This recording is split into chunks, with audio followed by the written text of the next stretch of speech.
Salut tout le monde. Alors cette semaine, petit épisode, on va parler de varroa. Parce que la saison est finie. Dans une semaine, j'enlève les hausses. Donc il va falloir commencer à se soucier de l'infestation de varroa pour pouvoir anticiper les traitements. Et également pour ma part, pour essayer de détecter des colonies fort infestées, pour que je puisse récolter ces varroas là et les mettre dans mes colonies Arista pour pouvoir les tester. Alors ce qu'on va faire, je vais disséquer du couvain à mâle que j'ai été chercher dans les ruches, voir un peu si on trouve un peu de varroa. Il faut rappeler que le varroa en début de saison on ne le voit pas, c'est pas pour ça qu'il n'y en a pas, on ne le voit pas. Il est souvent planqué dans le couvain. Du phorétique, si vous en voyez, c'est que l'infestation est déjà relativement forte.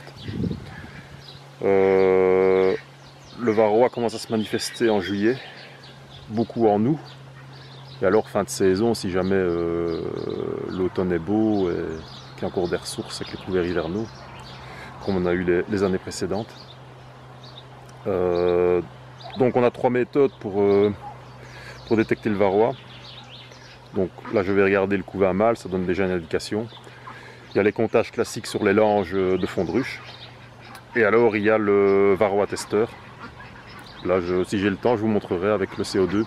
Enfin j'ai déjà fait une vidéo là-dessus, hein, mais on la remettra au goût du jour. Et ça permettra de voir les colonies les plus infestées. Donc pour moi c'est utile. Celle-là je les passerai au sucre glace pour récolter le varroa. Et ça permettra d'avoir une bonne vision du niveau d'infestation, hein. C'est quand même fort important. Il faut agir, hein. Il n'est pas question de venir chouiner au printemps, hein. J'ai perdu mes colonies et accuser Pierre, Paul ou Jacques de vos pertes, alors que c'est vous le responsable. Donc là, voilà, prudence avec le varroa, il faut vraiment faire attention à ça. Allez, c'est parti!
Alors voici les cadres à mâles que j'ai recoupés hier au rucher.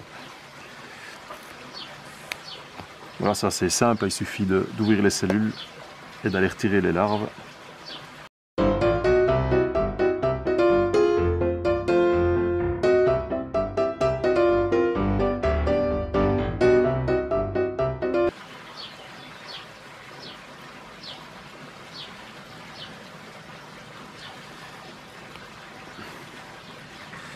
Et de regarder si on trouve du varroa.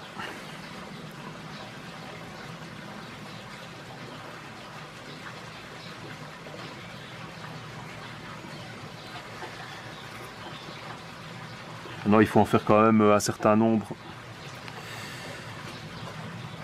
pour que ça soit représentatif. L'idéal c'est de retirer des larves déjà assez développées. Donc avec les yeux violets par exemple, comme ici. Là le varroa a déjà eu le temps de se reproduire. Ce qu'on peut faire aussi pour aller plus vite, c'est voilà, on casse et on a accès directement aux larves. Là visiblement du varroa il n'y en a pas.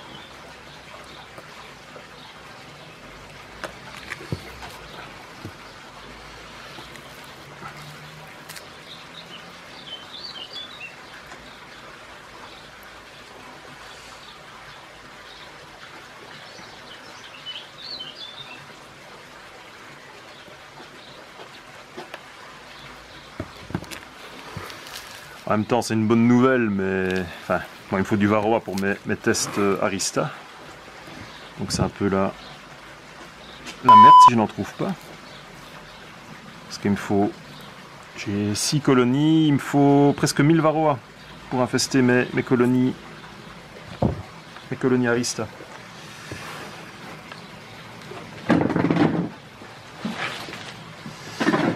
Donc, si je n'en trouve pas, ça va être la galère.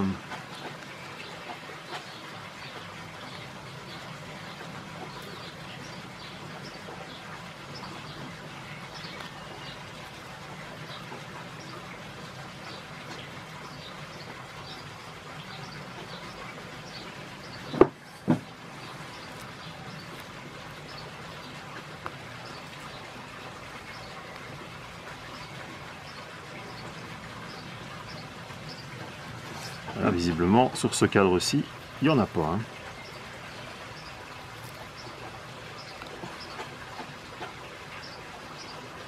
Pas encore trouvé un seul. Bon, voilà, c'est très bon signe, mais en même temps, moi, ça va me poser problème. C'est une larve. Non, il n'y a vraiment pas de varroa.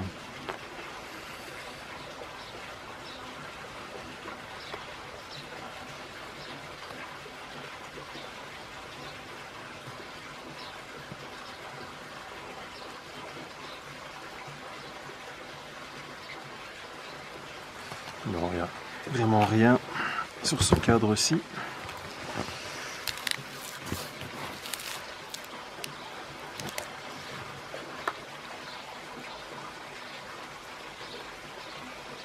Là, c'est un peu jeune, mais on devrait quand même voir le varroa reproducteur. Et là, il n'y a vraiment rien du tout.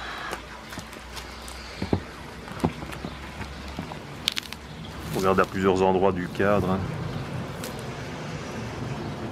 Ben, quand il y a du varroa, on les voit courir directement sur les larves.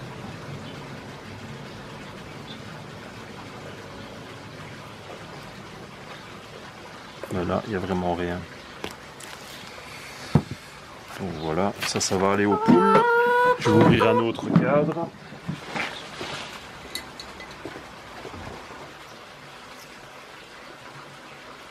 Alors, comme essayer de vous montrer des varroas, c'est quand même malheureux que...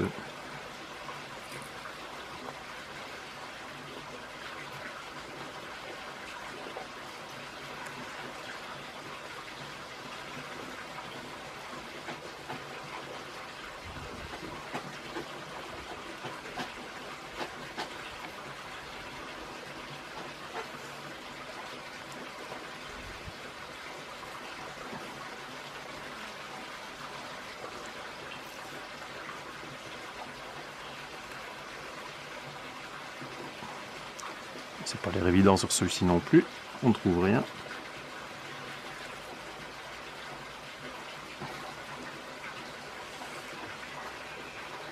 Maintenant c'est peut-être encore un peu tôt hein, dans la saison, mais faut dire que j'ai des colonies qui sont quand même, je vais pas dire résistantes, hein, mais qui n'ont pas une sensibilité très forte à varroa. Et comme je recoupe plusieurs fois les cadres à mâles sur la saison, j'ai certainement déjà dû faire baisser pas mal la pression.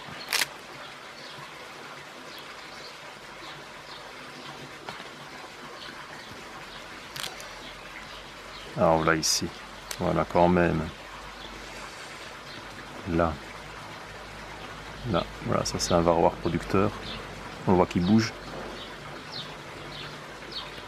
Vous voyez ici.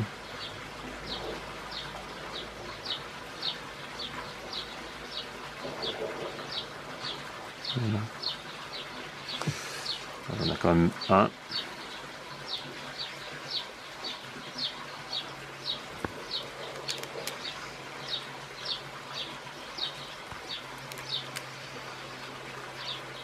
Voilà, ici, sur base de ce que je vois, on peut dire que l'infestation est quand même très faible, voire inexistante. Là. Bon, il y en a toujours, hein, mais voilà, c'est... Je me rappelle d'autres années, il y avait 3 varroas par cellule. Hein, il y avait la femelle, il y avait son mâle, il y avait... Enfin, c'était infesté. Hein. Donc ici, c'est plutôt encourageant. Sauf que je me répète, voilà, je vais un peu galérer pour trouver des varroas pour infester mes colonies Arista. Et bon, ça, on verra. Je ferai un peu le test sur toutes mes colonies de production au varroa testeur et on verra un peu celles qui sont chargées en varroa phorétique. Ouais, voilà, ici je vous remets une vidéo qui date de juillet 2011, donc j'étais déjà dans ce genre de comptage là. Et là c'était vraiment infestation maximale. Il y avait du varroa dans chaque cellule, plusieurs varroas. Donc là, ouais, quand vous voyez ça, là, il faut agir, hein, parce que sinon, ça c'est des colonies qui ne passent pas l'hiver. Hein.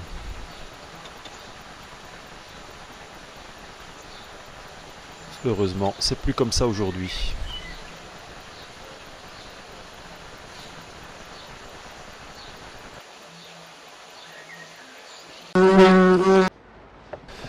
Alors le varroa testeur, là je vous remets une vidéo d'archive aussi parce que j'ai pas eu le temps de filmer.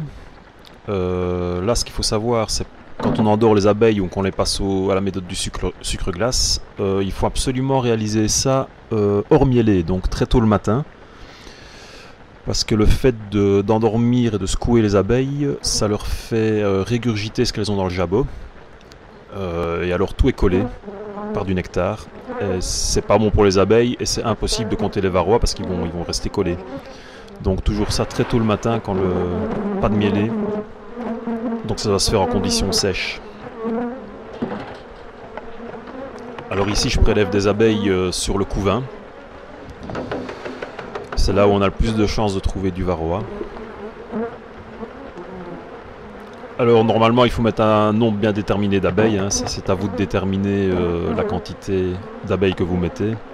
Et donc vous ferez un rapport entre nombre de varroas trouvés et nombre d'abeilles. Ici moi dans le cadre d'Arista c'est juste pour détecter les colonies les plus infestées. Alors là j'ai mis mon nombre d'abeilles dans mon varroa testeur que j'ai fabriqué. Vous pouvez trouver le plus de détails sur mon blog. Ben là j'ai déjà fait une vidéo là-dessus aussi. Alors j'endors les abeilles avec du CO2. Là c'est une bonbonne pour faire des boissons gazeuses. J'ai adapté un petit manomètre dessus, un robinet. Donc super facile, ça coûte 3 fois rien.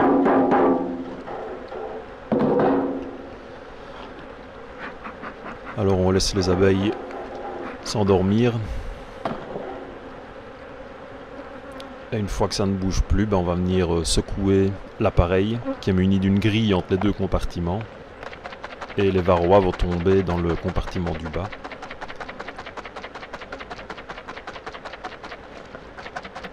Voilà. On secoue pendant... Je ne sais plus exactement combien c'est. Je vais vous mettre le schéma là, qui est proposé par la firme qui fabrique la version commerciale du varroa testeur.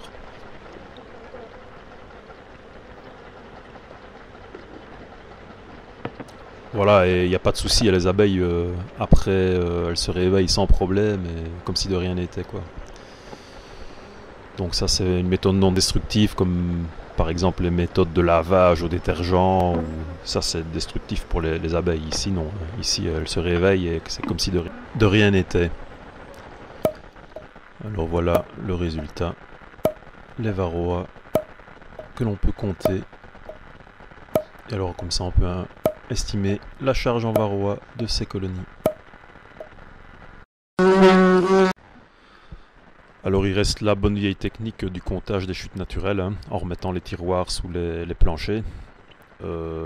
Ça on peut compter après une semaine, mais mieux tous les jours, parce que les fourmis en plein été, ben, elles adorent les varroas. Alors elles viennent les chercher et ça peut fausser votre comptage. Ouais, ça c'est une méthode qui quand même, voilà, c'est la plus facile, hein, ça permet de se faire une idée.